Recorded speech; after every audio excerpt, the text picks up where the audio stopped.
South African white-orientated music groups have one major thing in common. They fail to succeed. Their first release becomes a hit in a very short space of time, and just as soon, they become history.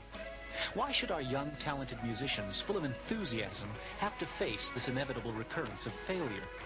One such group has been singled out to try and ascertain why this failure occurs, and therefore to prevent other groups from making the same mistakes. Initially, they were labeled the Band of the 80s, South Africa's wonder group, and the band to take up where Rabbit left off. But they, too, never made it.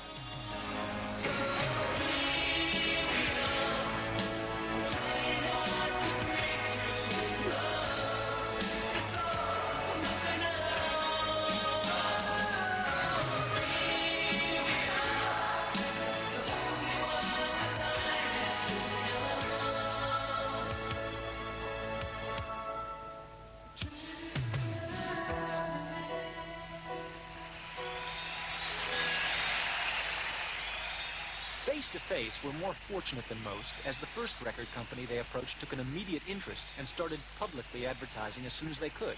So much so, in fact, that their first ever live performance created enough interest to be videotaped, which is probably a world first. From that moment, hysteria, the groupies, formed up, and people were convinced that Face to Face were a group that would reach the top. Even the members of the band themselves felt that this was the beginning of a new era.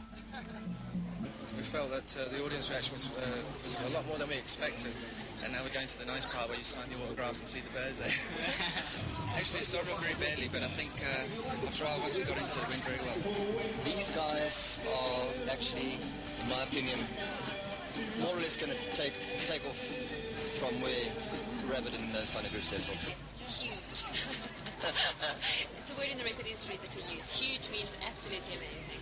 It was phenomenal today. I mean, look at them. Nobody even knows who they are. And look at all these girls standing here. They've never been heard of before, and everybody's just flocking around them. In the beginning, we had a very good reaction, and everything, as you say, was plain sailing. Our first single went to #1 on 2 charts. We got a SARI award for it. It was nominated Best Song by the newspapers, things like that. And unfortunately, after that, it just didn't seem to get any higher. You know, it seemed to slump. We first started off and everything went extremely well for us. Everything happened really quickly. We had a lot more success than we expected, and it was the first time we tried anything like that, so we possibly didn't have the struggle at the beginning of our careers that a lot of people do have. But after that initial success, after the first single, things started to go wrong, and with not being so experienced, we were perhaps a little naive and didn't see where things were going wrong until after they'd actually happened. Here we released Here We Are, and it did very, very well. I think it took us all by surprise. And I think on behalf of the record company, they sort of felt that now, great, we have broken the band, let's let it snowball from there on their own, you know, that sort of thing. And well, unfortunately that didn't happen, and it was quite a few months until we got the next single out, which was Night of the Long Night, which didn't have the impact the same as Here We Are had. And I think that was because of the long break, and had it been planned and marketed, I think, in a stronger and more positive way, it could have probably established us as a permanent sort of group on the music scene. Night of the Long Knives, shall we say, didn't quite make it as good as Here We Are. We had a bit of a slump, and after that we began building up again. We got new management, and we were then offered a tour with Geraldine.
The critics, viewing the first hurdle, failed to boost the band's morale by ripping their image to shreds, probably because of the makeup and dress, which has happened to many groups before them, but mainly referring to them as Duran Duran clones. Justified or not, the band had their own opinion.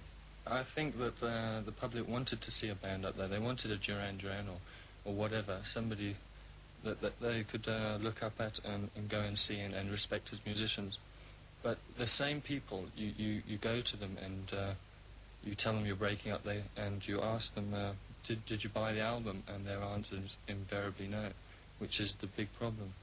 Nobody's willing to go out and pay some money for an album. Initially, it was a compliment, you know. Duran Duran, I think, to myself as a musician and as a performer, achieved what I would like to say that, you know, that's where the ambition would end, and that's where it should reach.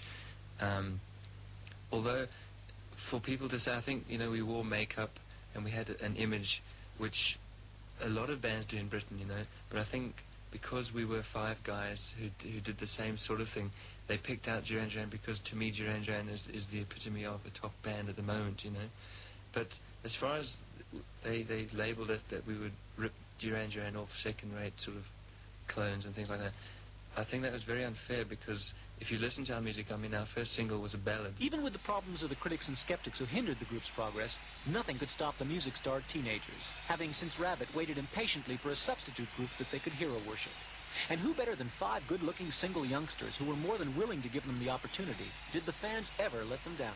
Well, they were always supporting us, and I mean, they were very fanatical about it, which is, I suppose, where the word came from. So they did live up to their name. They still phone me now, even after we finished, and want to know what we're doing and when they can see us and so on.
After all this build-up, the backing, the fanatical teenagers, the prospective bright future, what went wrong? Why did they call it a day after so much effort and on the brink, or at least very close to the brink of success? Could it possibly have been financial problems? What it boils down to, the money wasn't there. We were not prepared to put in the big bucks, which you know are needed. I think a bit of a fallacy that people in bands make a lot of money. It's just not true. Especially in this country, I don't think there's a lot of money to make in the original music sense. I think that perhaps if they could finance the whole trip themselves, then they'll be saving themselves a whole lot of trouble. Because to battle with the record companies and to battle with management or lack of, you're really running a stony path. Finance the whole trip, a rich uncle, cousin, whatever. In South Africa, that's what's necessary. Very fresh sound. They're very professional. They're absolute pleasure to work with. And we're going to look like we're going to take them all the way. We're not going to stop. Brave words from the record company. But could they have been a part of the breakdown? Or did they give as much as they should have? Or the budget would allow them to? I think they were there. In all fairness to them, it must be said that they were there all the time. They were there supporting us. But what must be said is that there isn't the market in South Africa, so they don't have the same sort of budgets as they do in England. In England, you're working on massive scales of like up to 150,000 rands an album and more, Over here, I think if we spent 20,000 on ours with promotion and production and everything, it was a lot. So you cannot expect to get the same sort of quality as before, as overseas. So you're going to suffer with quality and everything. And what could other groups learn from their experience to possibly avoid the same mistakes? Yeah, I'd say make sure you've had experience in live work. You've really polished your act before you even go to the stage, I'd say, of approaching the record company. Because we learnt the hard way, and there's no way you can start off without that sort of experience. It gives you a very good grounding and a nice base to work from if you do know what you're doing. And what of the future? Well, I've sort of been bitten by the bug. I'm definitely going to be staying in the music business. I think at the moment I have got plans for a band called Chapter 2, but I think we'll have a couple of surprises in line for whoever's out there. Well, within the next 6 months, I think we'll just be putting a few songs together and hopefully going overseas to England and maybe getting together with my brother once again. Seems to be quite a successful formula. We'll see what goes from there. Definitely still in music, without a doubt. I'm just going to stick in there as long as I possibly can and persevere. I don't think Face to Face will ever be forgotten. I think we started something, possibly in the form of image and makeup and all that, which possibly set a precedent for other bands, and good luck to them. And so, the end of a dream. 5 youngsters who could have become a musical phenomenon. The talent was there. The support from music company and fans was established. But financial backing was at a loss. The South African market supports black-orientated music, and this is where Jaluka and Hotline won the game. Face to Face might try again in another country with their sort of market, but the fact remains, it's yet another loss for South African music.